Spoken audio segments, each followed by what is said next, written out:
by saying that I often read about the Gnostics and the Essenes and those that followed the ancient mystery schools, because I think so much of that information is now back in vogue. It's now being proven correct. Now, the Gnostics believed that this inner light was a Holy Spirit or an active force or power. So it was a very active thing. It wasn't a passive glow. It was there to do something. And that is to expand your awareness, to expand your bandwidth of your electromagnetic field. And that obviously creates more consciousness in this now present moment.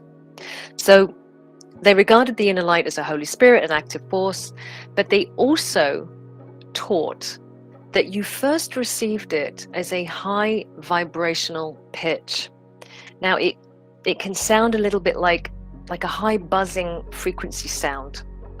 It can be confused with tinnitus, but it's you kind of, I mean, I get tinnitus from time to time, but this is different. It's like a high pitched buzzing sound, and it resonates like your skull is an ocarina. It resonates within your head and into your chest and into your body. You can feel it literally vibrating out once you connect to it. Like I said, it's always running. It's like electricity. It's always running. But when we bring our awareness to it, we quicken it.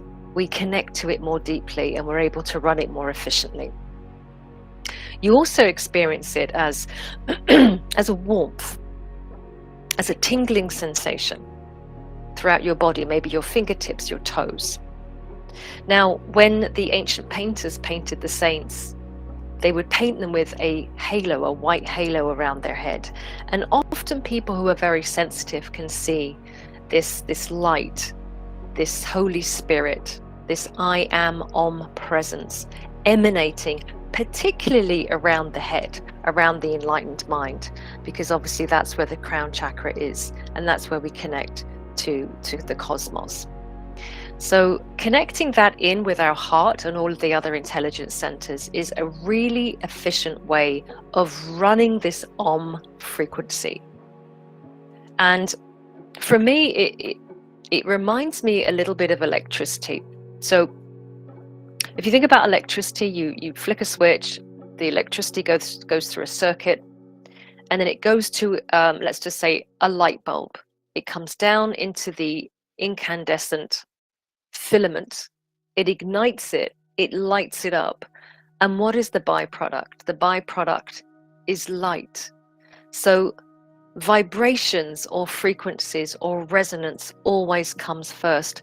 Sound comes first, and then light follows.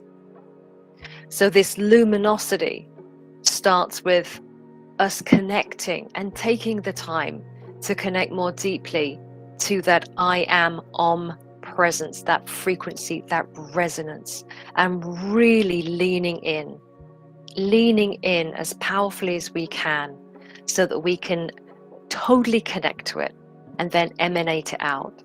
And that's the radiance that people see.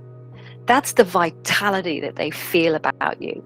That's the positivity that is waveformed out from you out into your environment. Because remember, the ether, the environment, the quantum field is programmed, programmable, and malleable, just like water, just like energy, by what's going on inside. So getting that connection going first thing in the morning is really, really helpful.